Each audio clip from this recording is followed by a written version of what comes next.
Hey everybody, welcome to this Board Game Life, episode number 44, titled The Jargon. This is the show about board games, tabletop gaming, which is kind of the same thing, but we'll go with that as well. Or anything else we want to talk about, but we'll try to keep it to games. I am one of your fine hosts for tonight. My name is Rob, and with me, I got my good buddy Mark. Hey Rob, how you doing? Hello everybody out there. Welcome to the game. That is the podcast. That is the show. The shoe, a really great shoe. Episode number 44. And let's see here. What does the jargon mean? We shall see. We shall see. But I got questions, Rob. That's all I can say is I got questions. All right. I might have answers. I don't know. You better. I might have questions too. Don't make me go to Google. But no, yeah, you don't want to go to Bing. the Bing. Yeah. Or Chat GPT or whatever. Dude, well, this is not a tech show, but I'm sorry. Yeah. I'm not a fan. I'm a little worried about that future. Yeah. No, there's lots of possibilities and lots of possibilities for misuse. Let's just say that. But anyway, so here, let's talk about some stuff that we've gotten to the table lately. I'll start this time. So I had a little impromptu get together with, I'll say like an early gamer. I don't mean like a 5-year-old. I mean just somebody who has been resistant to playing board games with his family in the past. His brother, I guess, likes Catan and Ticket to Ride. This guy. That's about as far as it goes. And then I introduced him to some more stuff. So I brought a bunch of games over. We wound up playing Azul again. That's a guaranteed hit. Ganshun Clever, or That's Pretty Clever. I forget what it's called in English. That's pretty clever. Yeah, that's pretty clever. Yeah, because there's another one as well. Oh, okay. There's like a sequel to it that has another similar name. It's like That's More Clever or something like that. But anyway, okay.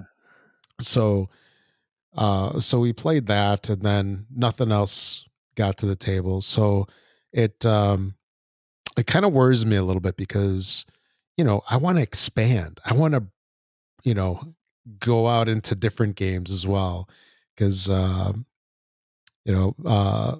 previously when I used to play with my wife, that was the thing. It's like we'd always play an old game that she knew, and then we'd play something new, which drove her nuts because she wanted to play stuff that she knew how to play and was good at. Right. As opposed to learning something new every time. And I'm sure you know what that's like, right? With your family members and stuff like that. And some people are very resistant to like learning new stuff all the time, to where I just say, suck it up and learn it. It's tough though, because even like, so what was it we were playing?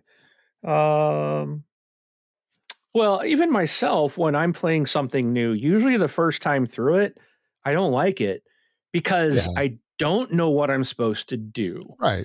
But usually by the end of that first one, some of the mechanic, depending on how hard it is, some of the mechanics might be starting to click, or it's like, oh, okay. And things like Azul, as I've mentioned before, it's like, then once you get through that first game, you're like, okay, I get it. But then as you're playing more and more, then you're like, oh, there's more to this. I can now block them. You're starting to expand and learn, more, I guess, strategic ways to play. And and it just makes it even more fun the more you play it. Oh, absolutely. And that's when you really discover the depth of the game, right? Like, we'll use Azul as an easy example, right? It seems very mechanical, very simple, or like you played Splendor a couple weeks ago, right? Where it's a very basic game, right? But then once you start playing it a couple of times, you see the strategy in it. Like, to me, the strategy in Splendor has always been like, when do you switch from building your what is it, like the money engine, to switching over to the point engine, doing the point grab. Right. Because that's like the key thing. And there's a bunch of strategy where in the beginning it's not very apparent. And same thing with Azul, where if you play it first time around, you really don't plan to do your verticals or your colors. You're just filling in spots on the board. But anyway, so going back to what I was saying, it's like, I always want to push something new because I'm a pusher. I'm a board game pusher. I'm a board game pusher because I got so many that I want to play. And it's a fine line with some people, though. It just, it's like you don't want to turn them off totally until they're hooked. I got a great recommendation for you, Rob. What's that? I want you to go back and I'd like you to listen to this podcast. It came out 2 weeks ago. It's called This Board Game Life, episode 43. I've heard such good things about that show. Yeah. So episode 43, they talked about these two hosts, which are like the best. These guys are so cool. But they were talking about like how to get into a gaming group, know? So I just want to throw that recommendation out for you. If you need to find more gamers, you might want to check that episode out and see how to find a gaming group. That's a good idea. That's a really good idea. Thanks for recommending it. That's what I'm here for. Yeah. So you got all the great ideas. I have been having a lot of fun with. It's something I am so grateful and glad that I did. And I talked about it before, how it was so basically traumatic for me to do, to go through that, but I did it. And now it's like I'm running a couple groups. And yeah, it's just my games have expanded. I got to learn new stuff. I'm really diving in. Your social circle too, right? In some respects. Yeah, because it's like we've been locked in our homes for so long, and I work from home. I've been working from home going on forever. 13 years, and I'm in my 13th year of it, and it's it really changes. It's really weird how I have become like so kind of antisocial, and not antisocial, but like not as eager to get out there in the world and meet people and do things. So it's really impacted me. It's not like before. So I'm really glad to have this and meeting new people, and the group is growing and the different types of games are growing. And yeah, it's pretty exciting. I actually had someone reach out to me today, invite me to a game. Well, you know what? I'm cutting in on yours. You still got more games. What did you play? What I had to say didn't matter. Yeah. And I suppose I should mention this. There's some tragedy. I'm really upset about it, though. So when I got back, I made a little stack on the floor of the games that I took. I had them in a bag, and I made a stack. And then I was getting some games, and the stack fell over. And I just left them there because I was carrying some stuff. And then when I was walking through that area later on, I accidentally tripped on something, and I stepped on my box of Downfall of Pompeii with my heel, and then the front of my foot, like the ball of my foot, went onto the Ganshan Clever box. No. Yeah. So I crushed one corner of Downfall of Pompeii, which I think it's been out of print for years, which I'm kind of mad about. And Ganshan Clever, I mean, that's a cheap game. It doesn't matter, but still, it's that I'm beyond the point of I used to have everything be pristine. Like, Yeah. my boxes can't have even like tiny little nicks or shelfware on them. It's like, okay, I'm past that. I don't really care about that stuff anymore. But the fact that my Downfall of Pompeii now has a heel imprint in it, that bugs me. Yeah. Yeah, And it's yeah, and the corners I understand it. accordionized too as well. It just shows it's the love. The game is well used. That's all. It just means Yeah, it's if they're pristine, that means they never get played. exactly. So And the yeah, point is not they're not meant to be display items. They're meant well, to be some taken people out like of them their that way. box. Yeah, yeah, So, no, truly they are. Yeah, yeah. But it but sucks. I know. I yeah, got a package in a board game this week, and they had sent it like in a soft package. And mhm, when I took it out, it was kind of dented in one corner, and I was like, "No, you're killing me!" And I was like, "Oh, yeah, what's it matter? What? Who cares?" yeah, So, but it does bother me. So I know what you mean. yeah. It's like, okay, You I know, gotta go maybe I'll go buy one from Target or something, and then I'll take my yeah, other one back and say, "Oh, yeah, this one was dented. I didn't notice it. I'd like yeah, my money back." yeah. Or it's like buying your can of chunky soup that's got the dent in it. It's like, oh, Yeah. this isn't going to taste as good. Whatever. But anyway, other than that, you and I also played Jaipur. I think that's how you say it. It's not Jaipur. Jaipur. That's what I call it. Yeah, Jaipur. Isn't that what? I think that's what turned into Bombay, isn't it? Oops. I Let's have no idea. close the show notes. Okay, yeah, I think it's a city. Let me do some. You do some investigation. It's the capital. The city is the capital of Rajasthan, Oh yeah, if that means anything. But are you saying it? I thought it was like I thought it got renamed into something, or Oh, maybe I don't that's I know. guess its current name. Yeah. I don't know. Anyway, it's a big city. Fun Oh, game. they had 3 million people as of 2011. How about that? But yeah, it's a two-player game.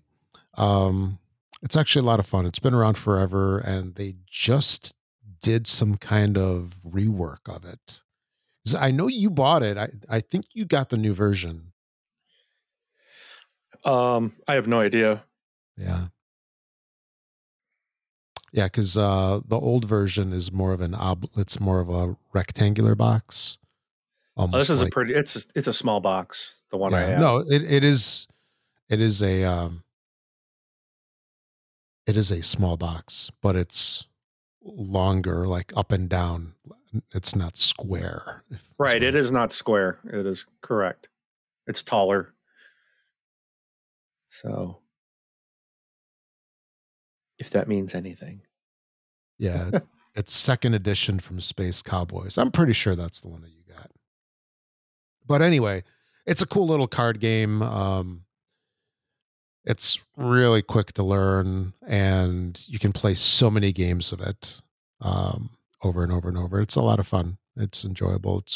Man, this game came out like you still there? I still am. I got an alert Yeah. that So did I. okay that we lost the connection, but I got another alert that said the connection was restored. So there's that. Yay! Come on, internet gods, be nice to us, Yeah, please. So, yeah, but it's a game. Man, this thing's probably at least 10 years old. When did this thing come out? Looks like 2010. So it's a 13-year-old game right now, and it was recommended for the Spiel des Jahres game award in 2010. Got a whole bunch of awards after that. But yeah, it was an enjoyable game because you liked that one, right? Well, actually, you did. Yeah, enough to actually buy a copy. yep. But anyway, that's about it for me. What have you gotten to the table? So, as you mentioned earlier, I did play Splendor, played some more of that, and really, my daughter and I really liked the game. Played more Star Wars: The Deck Builder. Oh, nice. My daughter just keeps kicking my butt. Are they going to have any like expansion packs for that, or is it kind of like a one and done?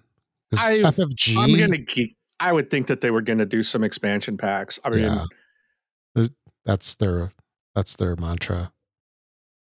I'm sure there will be. I think it would be. I guess it depends on how well the game sells.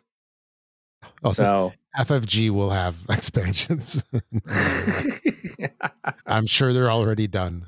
I will say this. I'm a little upset at FFG because I saw the ad on the Facebook direct from them, pre-order. And so I went and pre-ordered the game right from them. I think I paid like, I don't know, 40, 50 bucks. Yeah. And then I got it like a week late. Okay. Like you had your copy already and you had just gone to the store. To a store. Yeah. Yeah. But here's the thing. You had yours before me. You didn't pre-order it. You went to the store to get it and you got premium sleeves. Yeah. You paid like $32 for it. You got sleeves free with it. I didn't get jack except I got to pay more and pay shipping. And then wait for it. And then so I was at my big game store the other day. They had the sleeves on them too for the $32. And I was like, I was like, all right, I'm not ordering from online ever again. I'm like, that ticked me off. Like, why did people who pre-order not get that?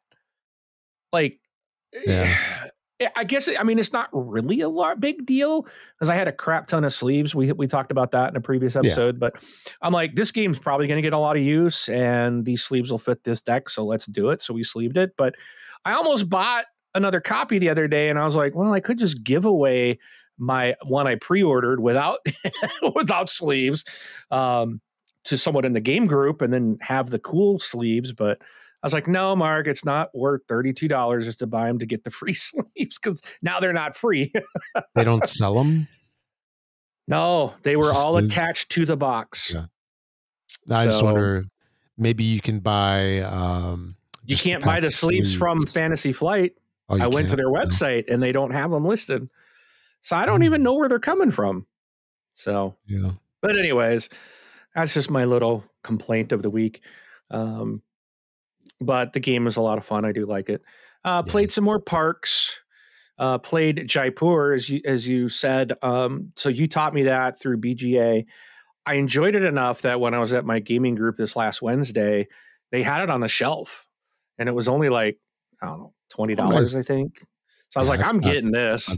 Yeah. But you know what? And I was like, oh, this is by the same people that made Splendor.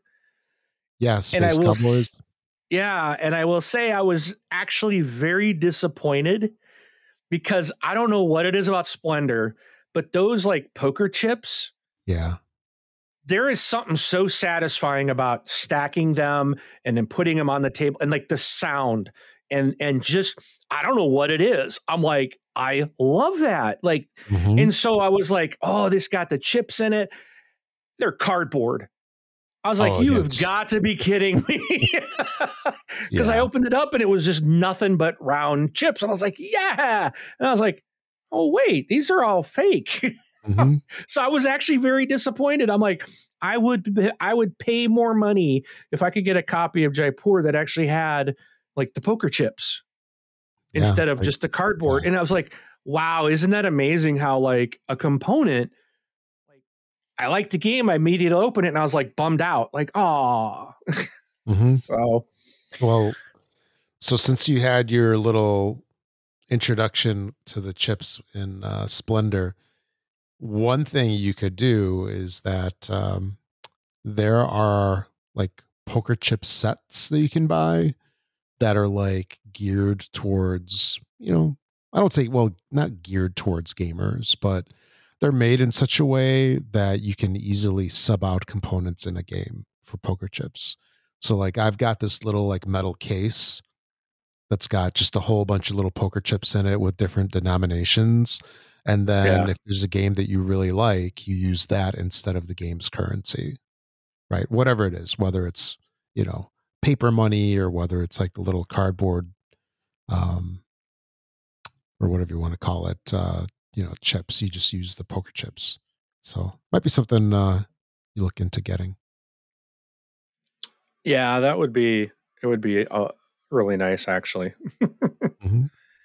So I'm sure I'm even doing a search here, and I can see people got. Looks like you might be able to have them made. Someone looks like they made them for the game, actually. Or so Jaipur. Yeah. Oh, I bet people are like, 3D printing them. Yeah, probably. Time to buy a 3D printer. Yeah, I know, right? And that's another whole rabbit hole, by the way, with component upgrades. Yeah. Like, they'll have like, like if a game has like little ships in it or something like that, you can 3D print ships, or you'll 3D print new inserts for games and card holders, and yeah, it's a whole different thing.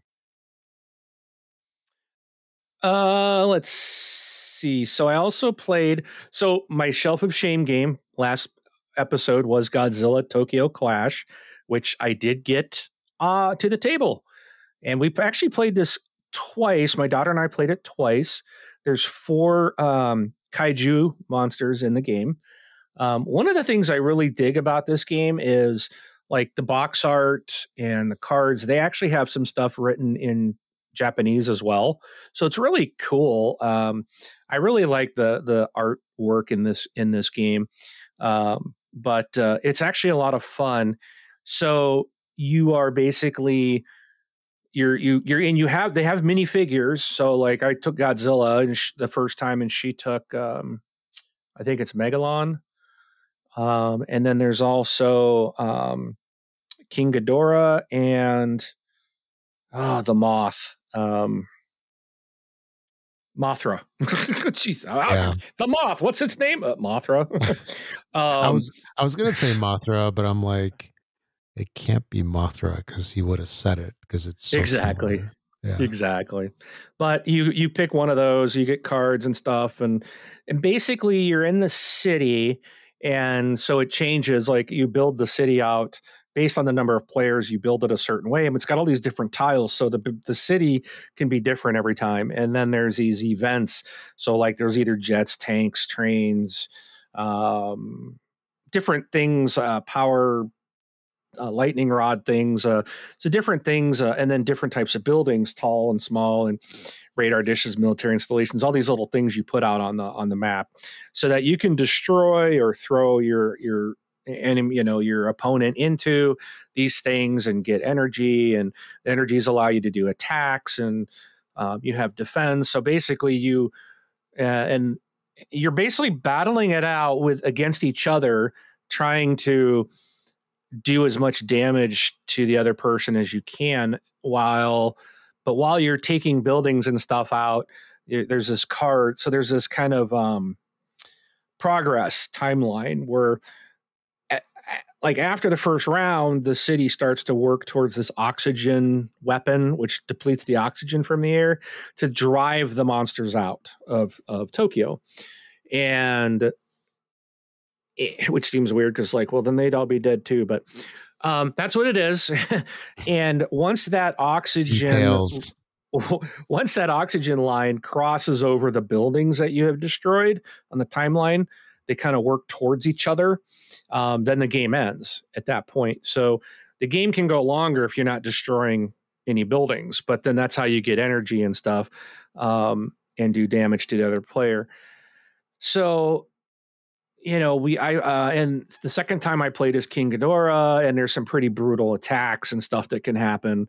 You get some specials, and it's just a lot of fun. And then like Mothra was different from the other 3 because Mothra like is a kind of like a friend to the city and can't attack buildings and stuff like that. So it limits that, but then they also have like some pretty powerful ranged attacks. and they get energy a different way. And so, like my daughter, I was going to pick Godzilla the second time too, because like he's my hero. But I'm like, no, I got to let me try a different character. So I did King Ghidorah, and she's like, well, I'll do the same, even though she liked Megalodon or whatever his name was. And she did Mothra. And, no, it's a weird, a weird monster. It's got some weird stuff on its head. I'm thinking a monster truck then. Let me see. It is Megalon. Oh, Megalon. Okay. Megalon is the name of the kaiju. So, but that's the other character. Okay. So, but it's fun. It was kind of cool to like, pick up a tank and throw it at your enemy and stuff. But basically so what you do when you cause damage to your opponent is you get to take a card from their draw deck as a trophy, and the cards have a random value at the bottom. So like 0, 1, 2, and 3. So basically you're trying to do as much damage. You're not damaging them. They say you damage them, but you're not really ever hurting. Like you can't die. Like you don't die in the game. And when we were trying to read the rules, at first it was like, it didn't make any sense. Cause we're like, well, how do you track damage? And what it turned out to be was, and then finally it clicked for me, and my daughter she actually really quick with this, but this one she struggled with. And I was like, no, I get it. Look, it's like you're taking what they call a trophy. So when you do damage, you take a card, and then there's points. And then she never sees, like I put it face down. And at the end of the game, and she does the same, so she'll take cards from me.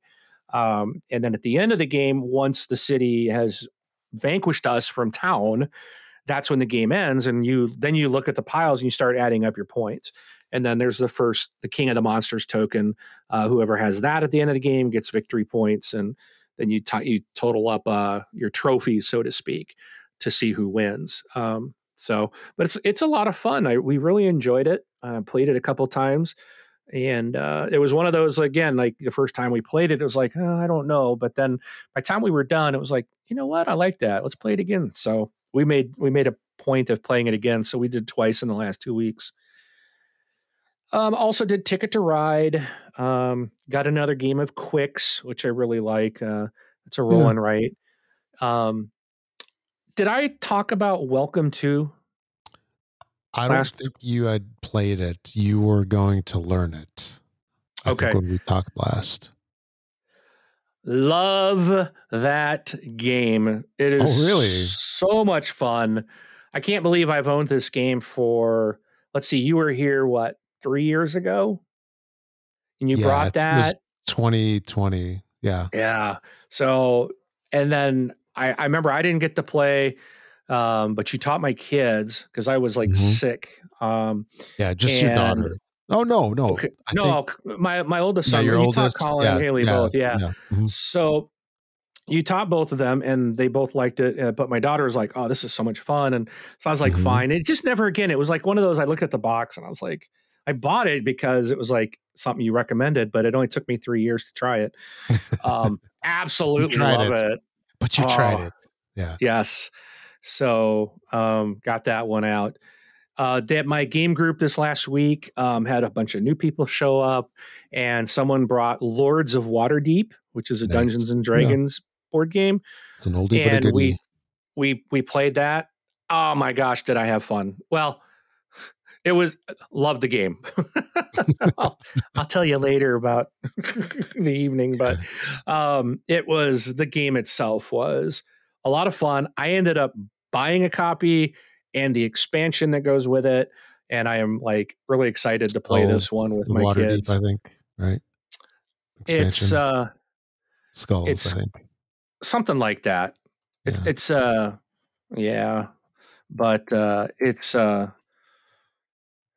it called? Scoundrels of Skullport. Yeah, that's what I meant. That's it. Yep. I know, you had it. So the Scoundrels of Skullport. So I got both of those in, and I'm going to be playing them here again soon. But really enjoyed that game a lot. Also, I picked up. So when I was, And you know what's really interesting to me is like when I play that game, it's like I lose total um how should I put it? Like theme of the game. Oh I yeah. wind up going like, yeah, give me white cubes and yellow cubes, whatever it is, not like, oh, I need my rogue to do this. Right. Yeah. Yeah, the people that were teaching it were like, and some of the other people were like, well, that takes a lot of rogues to do that. And I was like, a lot of what? Those are black cubes, dude. What are you talking about? Yeah, I need exactly. purple cubes. Yeah. I kept saying the same thing. I need orange. I Yeah, need purple. I need yeah, white. But yeah. yeah, I at the There's end, a, I really enjoyed it. yeah, yeah, there's a company that actually, like, if you really, really, really like the game, there's a company that sells replacement pieces for it that are actually like Oh little boy. they're mini meeples. Oh man. So it's like, Don't you tell me know, that. see, I want you to spend your money. I am spending so much money as it is. I bought so many new games just in the last week. Yeah. Yeah. I bought well, let's see what Star Wars is new, Jaipur is new, Lords of Waterdeep, the expansion. I also bought 2 versions of Patchwork. Um, Two, really? Well, I didn't know that. Yeah, so I bought they got a bunch of different versions, but Mhm, so yeah. as I was at the store for my Wednesday group, I was just kind of walking around and I saw this and Patchwork, and I was like, man, I've heard about this quite a bit. So I picked it up and I was reading. It's like the story. Oh, build the perfect quilt or something like this. So I'm like, okay, ignore the story, Mark. You've learned your lesson. Yeah. Don't worry about the theme of the game. Look at what the game is actually doing. And I was like, this might be a good one to get for my mother because she Yeah. actually quilts. And I'm Oh, like, yeah. so at least the And theme is something yeah, that would interest her right off the bat. exactly. Yeah. And it's a game that probably isn't that complicated. So my daughter and I played Yeah, it a it's couple not. times. No, it's not. And I think it's my first Uwe Rosenberg. Rosenberg. Thank you. My first game by him, I think. Yeah. But I've He heard his makes name good a million stuff. times. Yeah. So And most of his games are actually pretty intense. So, he doesn't have a whole lot that are I'll call like the lighter games like this, but yeah. they're good. Yeah. So we played that. I'm going to get this probably to my mother this next week. Get a Okay. play it with her. And So she then hasn't played it yet, right? no, she's not. Okay. Okay. But she did play Ticket to Ride and kicked everybody's butt. Was that her first time? Yep. Oh, wow. Way to go, mom. Yeah. And then the last thing I played was I stupid Facebook man.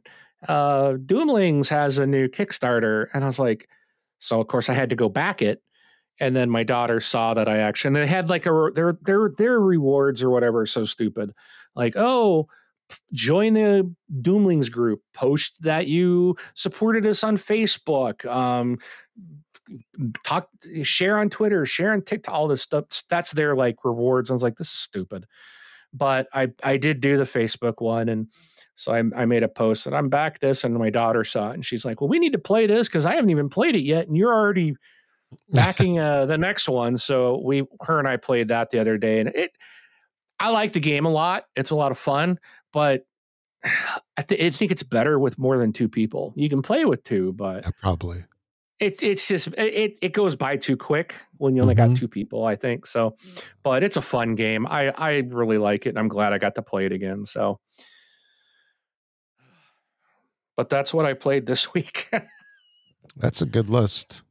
Definitely a good list. And I gotta say it, my daughter and I, we had a record. We had a Oh, yeah. 15-day streak. It got broke on Sunday because I got sick yesterday. And she's like, and she was staying at her grandmother's, but she's like, I'll come home and play. She did that on Saturday. She came home just to so we could get a game in. Oh, So to we don't want to continue the break the streak. streak. Yep. Nice. But then on Sunday, she even called me. She's like, we're going to play. And I was like, I can't. I said, I just don't feel good. I'm already in bed. I'm just so, and then she's like, stopped by today after school before she headed back over there, but she'll be back tomorrow. But she's going to stay one more day with grandma. But she's like, we're going to play again. And I said, I said, we already broke it. We'll play tomorrow. So, because I was doing some with her brother today. So, yeah. But yeah, we did 15 straight days. So March is going to have some good numbers at the end of the month. So Nice. And it's going to suck when she leaves for college next year because I'm going to lose my. Not allowed. She's really liking board gaming. So I'm excited. I'm glad she's going to go to Gen Con with me because I know, right? I think she's just going to have a blast. She has just really gotten into this, and her and I were talking about the other day when we were playing. I was like, "You're going to have to get into a board game group when you get to college." So I don't know if she'll do school that. Everybody. Oh my gosh, she kicks my butt on everything we play. She's very competitive. I remember when we were playing the Welcome to game. I mean, I could see the competitiveness in her. Oh yeah. She'll sit there and she's like, she won't give up her score. Like Welcome to or Jaipur or some when we're counting up our stuff. And she won't. And I was doing something and I wanted to make sure I was counting correctly. It was on Jaipur. I said, she says, what's your score? And I'm like, would you stop? I'm trying to count. I said, give me a second. And she had already I looked at her and she's already had her eyes down. She's counting. And then she's like, what'd you get? And I said, you already know. Yeah, I know.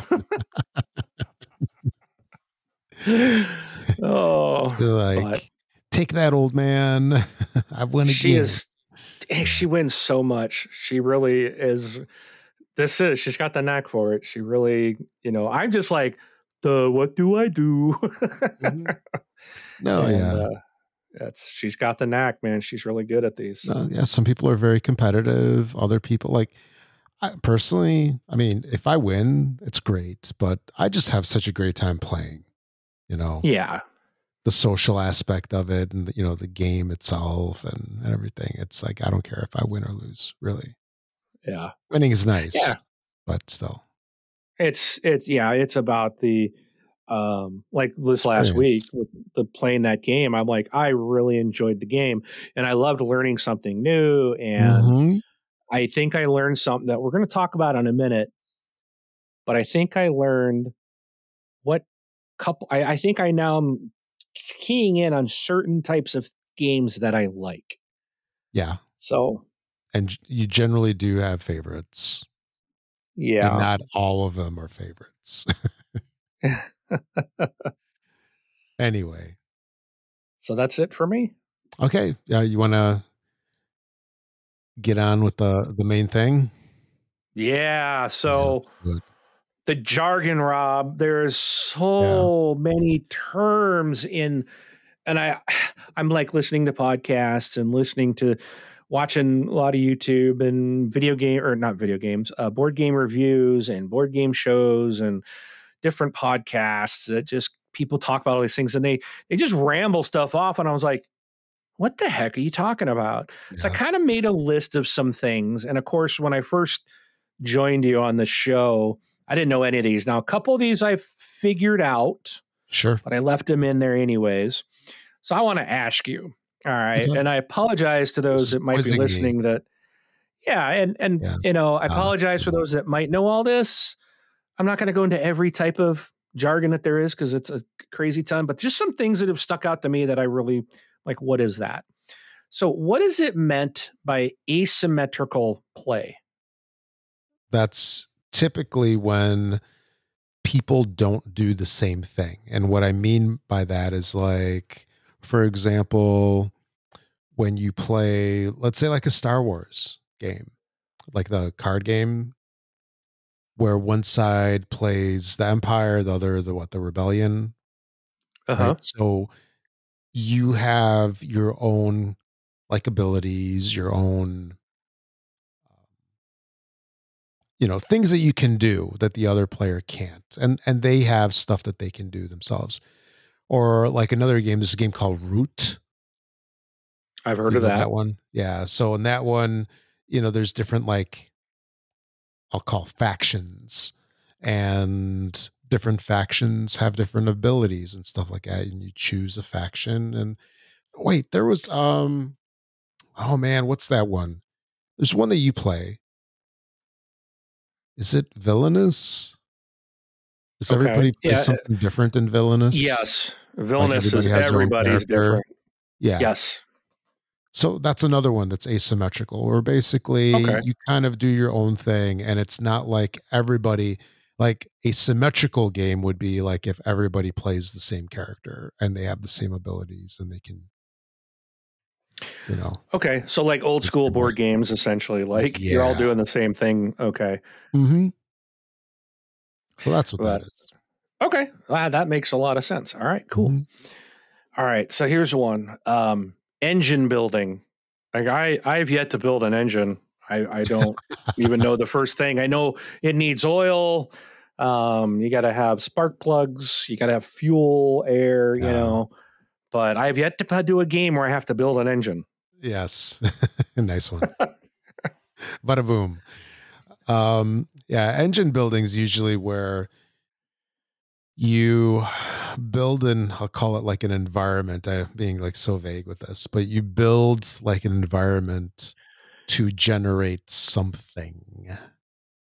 So I guess in a loose fashion, like Splendor might be sort of engine buildery, where you're building your like gem engine to buy points later on, if that makes sense.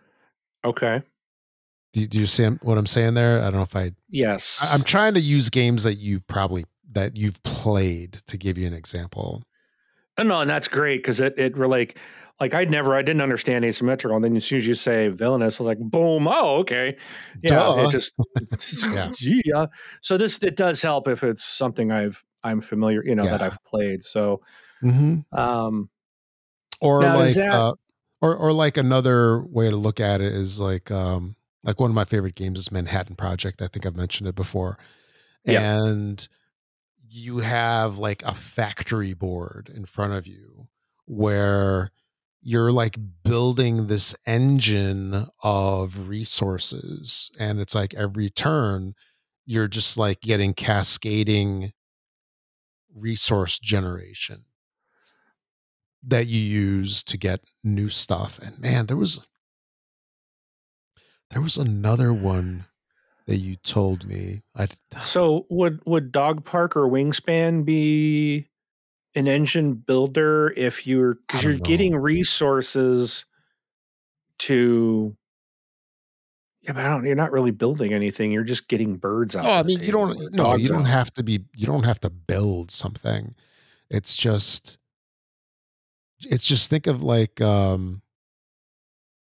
it like you are collecting stuff, whatever that is, which in turn gives you other stuff. How do you like that explanation? Okay. So resources are a big part of that. Okay. Would you say that then? So any game where like you're collecting resources or stuff to do other things or to allow you to maybe. Is that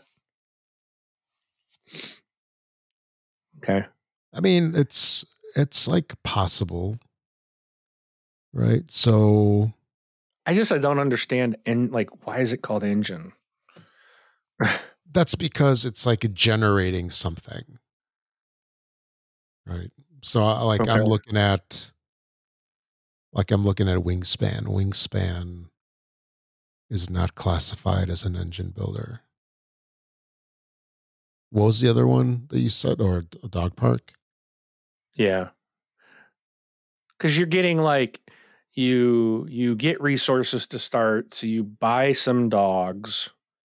You are auctioning, so there's like an auction phase that you're bidding on the dogs with your resources, and then once you have them, you put them on a lead. You take them on a walk through the park to gain more resources, which in the next turn allows you to go through another auction phase to try to bid on more dogs. And then there's like, there's all types of breeds. So like at the end of the game, whoever has the most terriers, maybe that's the number one and gets the most bonus points. And whoever has the hunting dogs, or who has this, there's all these different types of breeding of dogs that rate different points. So you're trying to, I guess, build towards those end goals. So I looked it up, and you are right, Splendor. So I looked up like Engine Builder, and it just says a game in which players' actions build on each other. The engine you're building is essentially a feedback loop that builds on itself. You might acquire cards or tiles that let you acquire more energy or resources. Examples include Splendor, Century Spice Road, and Scythe. So I would say that, yeah, Wingspan and Dog Park are engine builders, because you are acquiring resources that'll let you to acquire more things, more resources, or more victory points. So that I can that helps. That makes some sense to me. Yeah, think of it this way: like you acquire, let's say, cards that you place in front of you, and then every turn those cards generate a resource that lets you buy more cards to place in front of you, to buy more cards, to get more resources, to get more cards. Gotcha. All right. So the next one I understand. And that's because, and this is the one that I think has now become one of my favorites, and that's worker placement. Oh yeah, I love that. That's one of my Lords of favorites as well. Waterdeep, Everdell, Stone Age. It's the one that you and I we didn't get to finish it, but right, we played that on definitely worker placement, right? Yes. I do enjoy that. Yeah, me too. I thought there was another one I played that was kind of like that. And really, I think Wingspan, you're not placing a worker per se, but you're putting cubes in certain areas to do an action or whatever. So I don't know if would be considered that, but it still has that kind of, for me, that mechanic of I'm taking my cube, I'm taking my turn, I'm putting it like on the bird feeder, I'm putting it on getting new cards, or because I'm putting it on the board somewhere to do an action or to get something like food, and so it's kind of like with like Lords of Waterdeep. I'm putting it, I need two rogues per se. We'll use the good terms. Give me the 2 black cubes. Well, I'm putting my worker there to get those. So I found that to be, and then you're sitting there like, you see your spot open. You're like, I know what I'm going to do next. And then the jerk next to you takes it. And you're like, no, Yep. I'm going to kill you. Yes. But I do like that mechanic. Sure. I think that's very interesting. Okay, here's one I have no freaking clue. 18XX. This is typically called a train game. Okay. It's set in the 1800s for the most part. I think one of the most popular ones is probably, or the best entry level one is like 1830 or 1860. But anyway, they are basically like, think of them as like money games, maybe is a good way to put it. I'm probably totally butchering this, but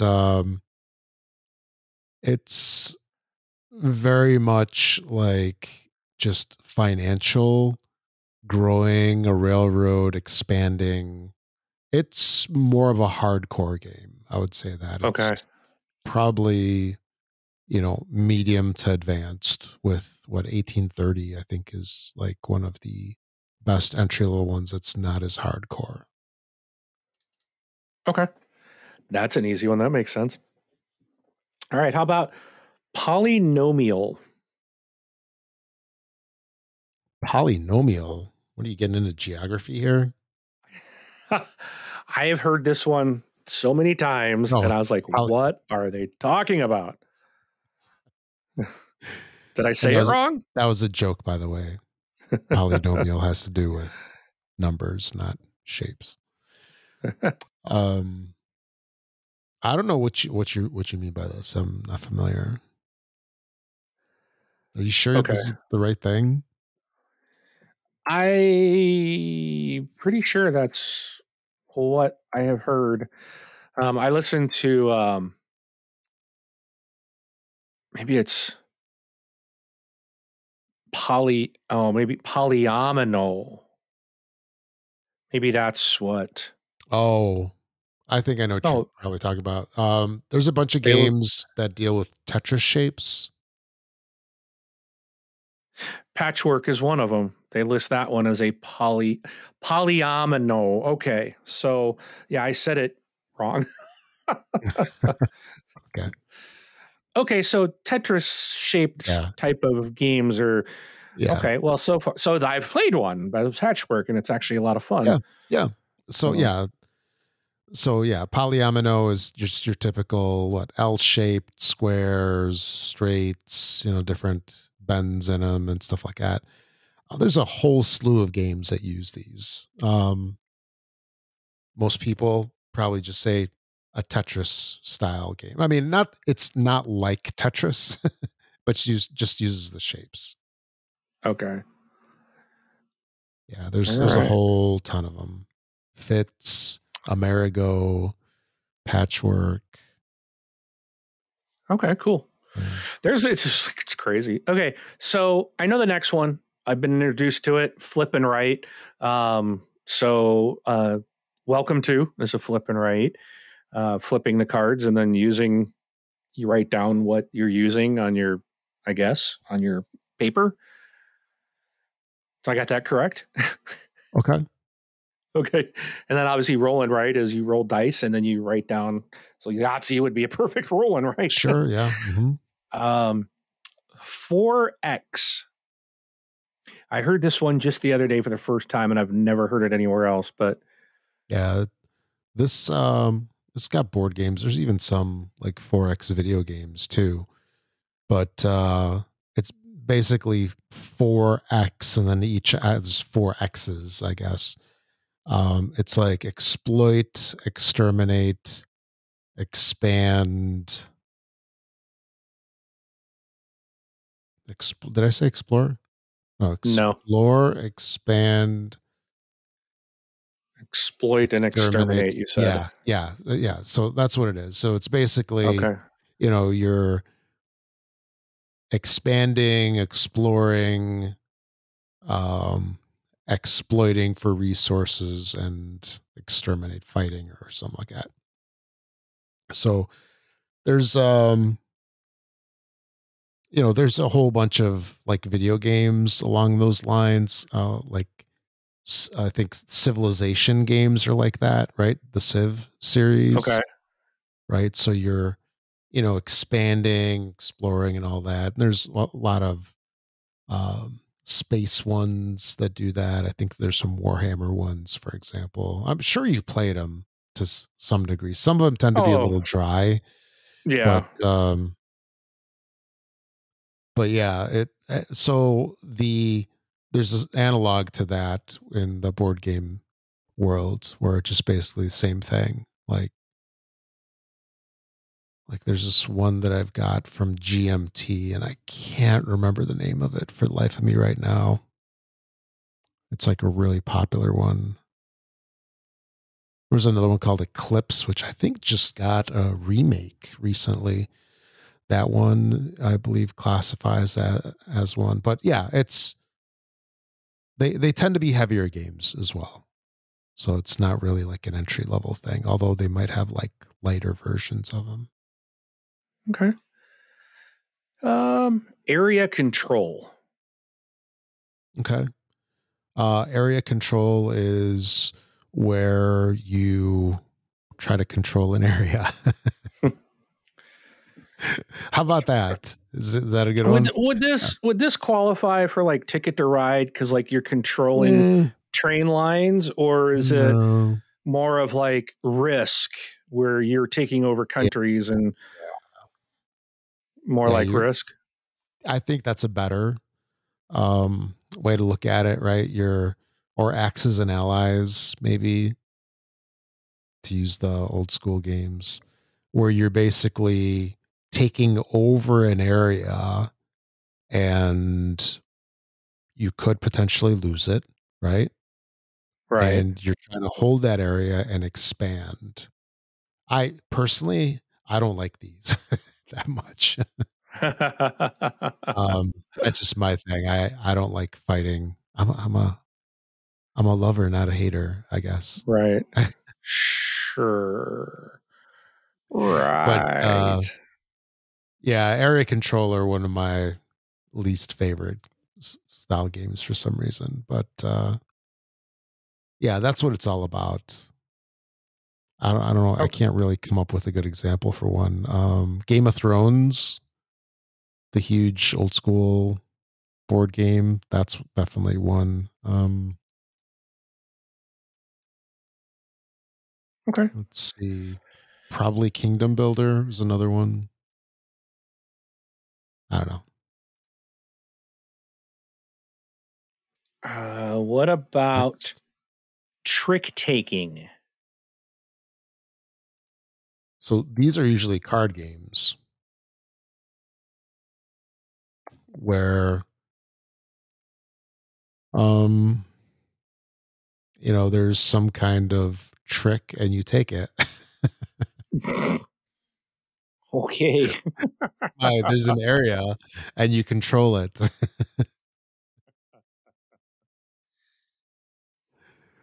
No. But yeah, so like a trick I think it's like a round, right? Like you play like there's what, hands or rounds that you play in card games. And that's also I might be butchering this, but it's like you play a round of a card game and then there's like a jackpot that you get.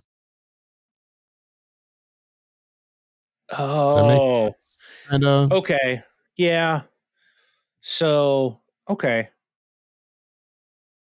I think I get that. That I'm trying to think of something I might have played that would fit into there, but I think I know what you're kind of getting at. Okay. Yeah, Um that's yeah. I don't know if I don't think I have like a really good explanation for it, but that's like the gist of it. So I don't know what like trick taking games you might have played. you should know. Come on, tell me. That's all right. Anyway, Drafting. I think I understand this one. I'm going to make an assumption okay, like Magic the Gathering. Sometimes you do a draft sure, yep, where you are like picking cards to start with. Like so, you kind of come into the game and you don't know. So in other words, like Magic can also be like, here's my deck already built, but I know there's times where they come in and they're like doing a draft where I think they just you open packs and then you build your deck based off of that because you're drafting from what you have, not what you've already pre-built. mm-hmm. Yeah. Is So that like, yeah, so like drafting, it's a mechanism in a whole bunch of games to a point of where like you and I might be playing a game and then each of us have like four cards in our hands and we look at the four cards and we take one of them and we keep it and then we pass the other three to each other. So like you give me the three cards that you had left over and I give you mine, then I look at the ones that you just gave me and I take one and then we swap again. So it's like you're just choosing like one card at a time or you're choosing a certain amount of cards or whatever the item is at a time, and you're building your hand or your resources or whatever. And I just came up with something. So you know that with that thing with the trick taking, did you ever play Hearts? Yeah. So that is a trick taking game, sort of, but you're actually avoiding it. If that makes sense. Right. So you're trying to get someone else to take it. So yeah. So sometimes you want to take like the jackpot. Other times you want to take that. I jumped the shark or whatever.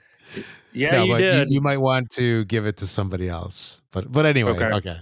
So then you answered the take that. So then my last one is, what is a tableau? Oh, so yeah, take that is what we can call mean games, and there's a lot of people that have problems with these. Apparently, and I've never seen this personally, but I guess, you know, partners, spouses, or whatever, this can like lead to you're sleeping on the sofa tonight, or people get like really upset at each other. It's just a game. Come on. Yeah. But yeah, take that as where games are mean, where you're basically like doing stuff to negatively affect other people. I mean, you can argue like Uno is a take that game. Like every time you skip somebody, or isn't there like a draw card or something like that where you can make somebody draw a card? I forget what it is, but I haven't played Uno in a while. But yeah, that is a take that game. And then what'd you say? What was this? A tableau? Yeah. Yeah, tableau is where you basically, have a whole bunch of cards like in front of you, um, or something. I guess it doesn't need to be cards, probably. It can be other things, but it's just, splayed out in front of you. Like in Splendor, the market I think could be considered a tableau. And you're also like when you buy the cards from the market, you're building your own tableau, which is generating your gems, which is creating your engine builder. Hey, how about that? Your tableau is your engine builder. Well, how about it? Yeah. All right. I know there's probably a million more, but I appreciate that because, as someone newer to the hobby and hearing all these things, it's like, hi, what are you talking about? So that really helps a lot of these. Like now they make sense. So now I can be like, hey, tell my daughter, go pick out an asymmetrical game. She'll be like, huh? Then I can act smart. Just grab Villainous, would ya? Give me a 2-player engine builder. Yeah, there you go. Tableau game. Yeah. Cool. Oh, very cool. Then, one thing I wanted to talk about, actually I was thinking while we were talking about this, was I wasn't sure if I was going to talk about it later, next time, or now. I'll just bring it up right now. So I picked up that I picked up the City Collection. I know I've talked about this, I think the last 2 shows. So it came from Queen Games, and that's the remakes of like Bruges, Macau. It's a new game. It's Hamburg, New York City, Amsterdam, and Marrakesh is the new games. So this past week, I went through the long process of punching and organizing the games. And I don't know if you've got any thoughts on this, but I love doing that. Just I'll sit there, I'll open up the game, kind of look at everything, how many sheets are in there, look at the card packs and stuff like that, and then just sit there and like punch everything out, and hopefully it's got a nice little insert. And I try to figure out where everything goes. Do you enjoy that at all? Yes, Writing I note? do. Yeah. In fact, my kids will start to get some, start to open. I'll be like, "Stop it!" Or I'll be putting it out, and they'll grab like to help me, and I'm like, No. smacking their hand, "Get out of there! Don't you dare!" Exactly. This is mine. But yeah, just you sit there, and it took me probably at least an hour, about 45 minutes to an hour to do each one. And it's soothing. It's relaxing, kind of. You sit there and you punch out, you make your little stacks. The one maddening thing with some games is where they have the inserts and they don't tell you where everything goes. Oh yeah. I really don't like that. Actually, one of the first games that had a nice insert was actually Lords of Waterdeep. And I want to say I thought that one actually comes already pre-punched. There's some games that come pre-punched and they're already It's in the not. insert. Oh, it's not? Yeah, it's Okay. not pre-punched. So, but I think it has. I just kind of took the wrapping off. Mhm. Kind of started to open it, but then I was like, I don't have time to do this, and so I didn't really Yeah. look at it. But it looked like there was just a plastic insert, but it looked like it had stuff, places for everything. So. Mhm. Yeah, I've got the original version of it. I don't know if it's changed any, but some of the things actually don't fit in there that great, which is annoying. But anyway, yeah. So with the city collection, they came with these really nice inserts. I think they're game trays by the looks of them, and they came with this two-sided color sheet, which actually shows you how everything goes together, where everything goes. So it's like, Nice. thank you for going through that and actually doing that. Because I'll look for that extra sheet to see if they show where to put everything. And it's like, okay, there's nothing here. Then look in the first couple pages of the instruction manual, the rule book, see if it's in there. Sometimes they'll have, before you play it, punch all your pieces and put them in the following spots, or it'll be like on the last page. But some games don't have that. So annoying. Come on. Just do the one sheet. The one sheet. And then the last resort is always go to BGG and look at the images. Usually somebody will go through the trouble of figuring that out, and they'll take a picture and post it on BGG. So you can use that as a guide, because while I like punching and organizing, I do not like trying to find a home for everything, if that makes sense. I just want to know where it goes and put it there. I don't want to find like all the 4 different places on here that this piece fits in, and just to find out, oh, this is too small. Okay, it needs to go to this one, which is like a bigger, it holds more pieces. Oh, that one doesn't fit either. Okay, no, that one needs to go here. That one needs, no. I just want the nice clear picture. But Yeah. It's cool that you enjoy that too. That's a fairly common thing in the hobby, I guess, to go through that. Granted, and I know we talked about sleeving. I don't like sleeving. Oh, I hate sleeving. But this is different. That's why I don't do.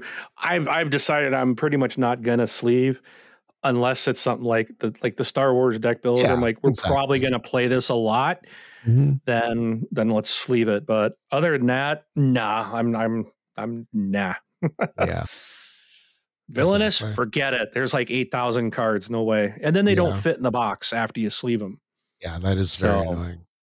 That is really annoying. Granted, this is coming from the guy who's got probably 8 expansions for Dominion, and all those cards are sleeves. Yeah, that's like hundreds and hundreds of cards. And Dominion is a really good game, by the way. It's a deck builder. It's a classic. And I think they just came out with like second edition of a couple of the packs. So if you're interested in ever checking it out, make sure you get the second edition. Okay. But anyway, yeah, I just wanted to mention that I had a great time going through all of those. Actually, I'm looking at them right now, all tidy in their boxes. And I did want to mention that all of the games actually came with box sleeves. Do you know what I'm talking about? So it's like you have the box, and then the box slides into this sleeve that kind of holds it closed. So it's like it slides in, and then it's got like a top, bottom, left, and right, but then the front and the back pieces are open. That's where you slide it. Oh, But okay. then the nice thing, so there's been a couple of games that have had these that I've gotten as Kickstarters, and I've always found them annoying. But with these, I actually appreciate it because there's a lot of crap inside the boxes and you don't want it to move. Because when you put boxes vertically on a shelf, they eventually do like just by sitting there, the box is like open, if that makes sense. Like the lid comes off and all your crap falls out. Well, it doesn't fall out, but it like falls out of its places inside the box. Like I've got a copy of Takenoko, which is this pretty cool like panda game. It's such a horrible description, sorry. But I just saw an email. I just had to laugh. Yeah. And it's like every time I look at the box, it's like the box is opened like a centimeter. And then like all the stuff falls out of its little plastic insert trays and it all like slides down. So then, you know, I put the box flat, I reorganize everything, I close it, I put it back, and then repeat. I've got my Splendor box. Like everything, and I was looking at this the other day. My daughter and I was looking at it too. Like everything is in its spot. Nothing is sticking above the box lid, but the lid doesn't go all the way down. Yeah. Like I'm like, why? Like, what is wrong? It drives me nuts. Yeah. Well, so you probably love the box for oh man, what's that game? I'm drawing a blank right now. It's the Skullport game. Lords of Waterdeep. Oh, the Lords of the Waterdeep. Well, that works, but Gloomhaven, Jaws of the Lion doesn't close. That annoys me.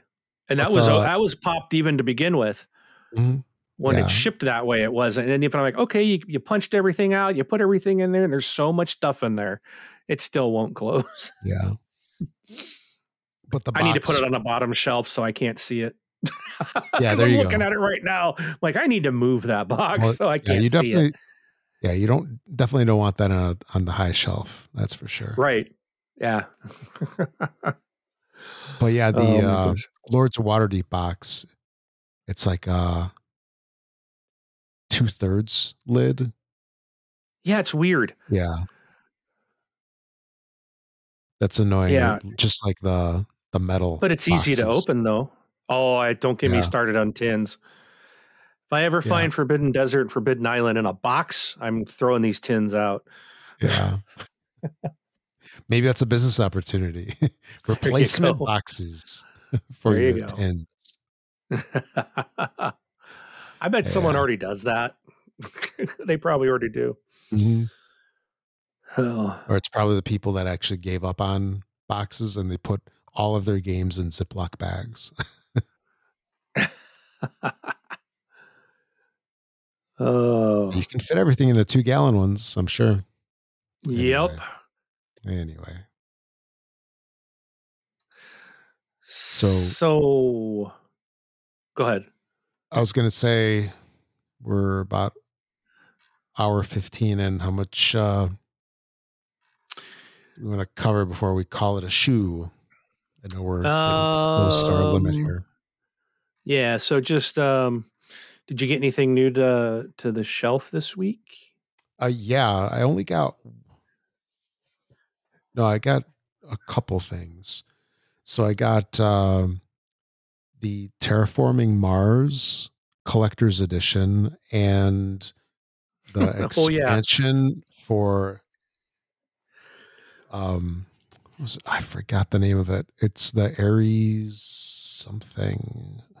It was on Oh yeah. Kickstarter. It was on Kickstarter Yeah. a while ago, and you could get the collector's edition of the base game as part of it. So I got it, and I forgot that I ordered the Ares collector's Expedition. edition. Yeah, and I forgot that I ordered the collector's edition, and then a couple months ago I actually bought the Ares Expedition on its own, the card game. So I'll bring that my old copy over to Gen Con. I'll give it to you. How about that? I Unless you told you already I'd have pay, it. but I no, I don't have it. No. Yeah, you can Nope. just have it. I don't care. What? Make me So pay shipping? No. yeah, there you go. No, you have to pay delivery charge. My gas to drive down to Indy. There you Yeah. go. You're like, heck no. I'll buy 4 copies of the game and for that amount of money that'll cost you to drive down there. Yeah, no kidding. But no, I got So, those two, and they actually sent some kind of demo game. It's this little box of cards. I haven't even looked at it yet. And then I just picked up Joan of Arc. okay. And what is that? It's a draw and write. Oh, you got to be able to draw? Yeah, it's a draw and write set in the Orleans universe. Orleans is a really good game. I really enjoy it. So when I saw that this was coming out, I was like, oh, that's pretty cool. You know, I love our Orleans. Great game, by the way. If you see it, snag it. And then, you know, here's a roll and write version of that. And it's in a big box. You know, so it's like in a full size box, what I would call not Ticket to Ride size, but one of the more rectangular boxes instead of square. And so it's a fairly sizable game. It's got a big pad inside to play with. I was hoping to get it out earlier today and just play it solo, but that never happened. I had too much other stuff to do, and I'll probably get it in the next couple of days over here. But yeah, I picked that up as well, and I think that's it. Yeah, I'm pretty sure that's it. How about you? Well, I mentioned a bunch. Patchwork, Mm-hmm. Lords of Waterdeep, Jaipur. And 2 versions of Patchwork, right? Yes. Patchworks.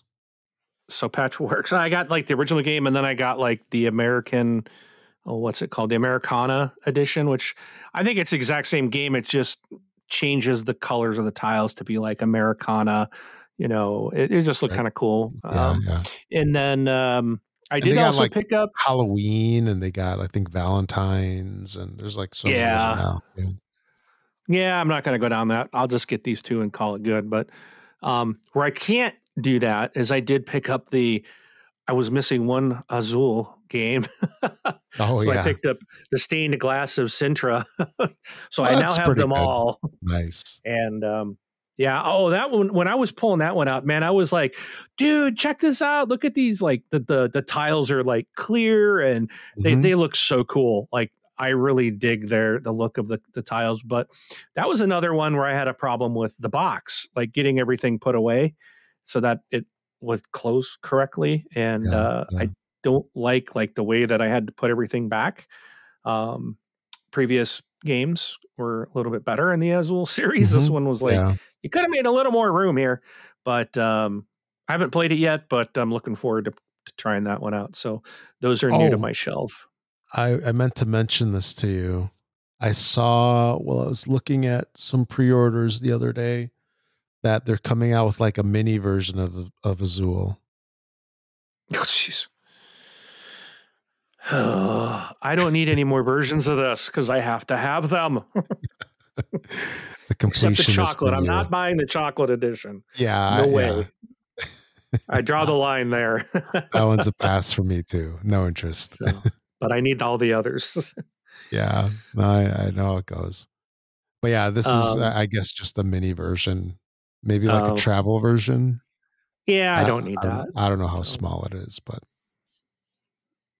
I'll do my best to pass until I see it at Gen Con. I'm like, ooh, I'm really scared about going there because it's I'll go through these like, okay, don't buy anything, and then like I'll buy all of a sudden I'm like, boom, boom, boom. I'm like, just start buying stuff, and then it's like, no, I gotta stop.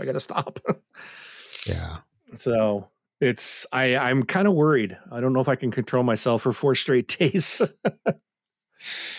So I would see. say I might rely on you. Rob, here's my wallet. Hold on to it. Don't give it to me no matter what I say. And I'm like, money. And then I walk up and I just click my watch, pay for it with my watch. Yeah. Oh, forgot about that. So, and then you get, who needs a wallet? Like you give me your wallet, then all of a sudden you start getting the credit card alerts. Transaction. No, large purchase. Yeah. Large purchase. Deny. No, approved. Yeah. Oh, jeez. Did you get, well, you didn't play your Shelf of Shame game. No, I didn't. It's still on there. I did. Okay. I did. So I think I've cleared 2 now while you've still had this one sitting there. So now the pressure's on. You got 2 weeks. But I thrown another one on. I'm going to try out Unmatched Little Red Riding Hood versus Beowulf. So that's going to be my next one to play in the next couple of weeks. See if I can see what I think of that. And then the last thing, I did, I got 2 more Kickstarters. I did Doomlings Overlush is new. It's actually running right now. If you like Doomlings, they've got a new expansion basically coming. It's going to be expensive if you want everything. But I'm withdrawing. I'm holding myself. I'm still spending quite a bit, but not going all in on it. There's just stuff I don't need. And then I forgot about another one I did just recently. It's called What's That One? It's like a card trivia game. So I've added both of those to my Kickstarter.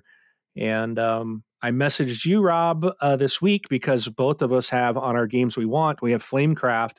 And I got an alert that one of the online stores had some in stock. So I put the order in, I messaged you, and I know by the time you got it that they were gone. So maybe if you don't have it by Gen Con, maybe I'll bring my copy with and we can play. Oh, absolutely. No. Of course, they might have them there. You can probably buy it there too. Yeah, they might. So, I shouldn't bring games with me when I'm probably going to bring a bunch back. So that probably is not a smart move. I usually do wind up bringing some games just because, but then again, it's easier for me because I drive. Yeah. And have a big truck, which helps too. But I usually do wind up bringing some things just because it's like you never know what you'll be able to buy because sometimes things sell out super fast over there and you just can't get them. And then it's a good opportunity to get some games that you don't get a chance to play. Yeah. It's like you can find willing participants down there. Yeah, I'm looking at my Kickstarters. Actually, I don't think that I have any open Kickstarters right now. It's like for the first time in a long, long time. I mean, I've got stuff that's, I'm waiting to receive still, but I don't think I have any that I recently backed. The most recent thing that I backed was games 5 and 6 in the Stefan Feld City Collection. Oh, that stung. But yeah. Actually, there's quite a few things I haven't gotten. Yeah, one thing that I was thinking about the other days. There's a couple that are like print and play that I've gotten, and it's like you don't know. It's like you get the PDF files and then I forget about it. Yeah, I've seen those. Yeah. Well, you'll have to remember and try one out. Yeah.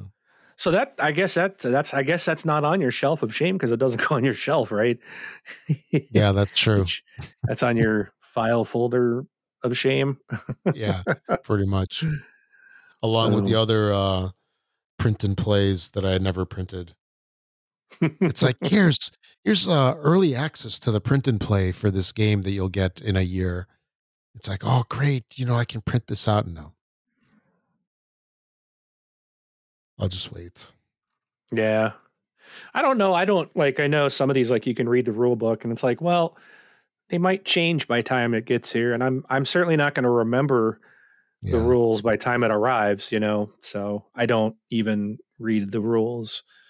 I just like, yep, this looks interesting. And I'm going to just go for it. So most of the stuff I do is pretty small. I don't like to risk a lot, but a couple lately are getting up there. So, but again, it's like the Doomlings is a game that, okay, these guys put one out. It's coming out. And it's like, I'm just getting in early to get some of the bonuses. So some of the add-ons that I think what I would like. Not the plushies, but if you like Doomlings and you want a plushie, they've got plushies now for their Doomlings. So you can get those too. So check it out.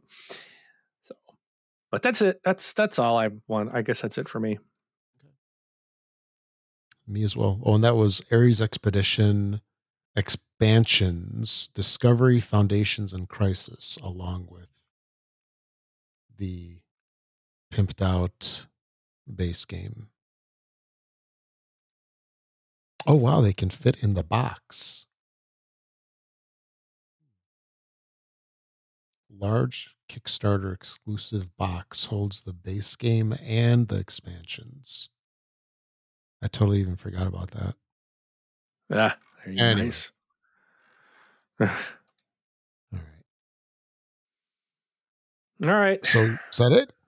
That's it. All right. Yeah, hour and a half. I think this is one of our longer shows that we've done. It was so long. I bought 2 games while we were talking. Sounds about right. Well, I sent you the proof. I sent you the image in your email. Yeah. Well, I'll only know it's true if you deliver them to my house. Oh, wait, they're arriving Wednesday. Oh, nice. Okay, I'll expect them on Wednesday. Okay, yeah. I just hope they don't come UPS. Oh my gosh, don't even get me started. Yeah. Not a fan. No, Not me either. Yeah. I don't know what's wrong with that company, man, but they have gone downhill. At this point, I would rather get a package by the U.S. Postal Service. Oh, I don't know if I could. It's a really tough on those two. To me, they are the same. They're at the bottom. Yeah. They are absolutely in the gutter. Oh, man. Like that one time you sent me that letter and it showed up like 2 weeks later. And it went to Florida in like 2 days. Yep. Remember that? Yep. Gotta love it. Oh, jeez. All right. Oh. So that's it for episode 44. So my name is Rob. Thanks for listening, everybody. Catch you all next week. And I'm Mark. We'll see you at the table.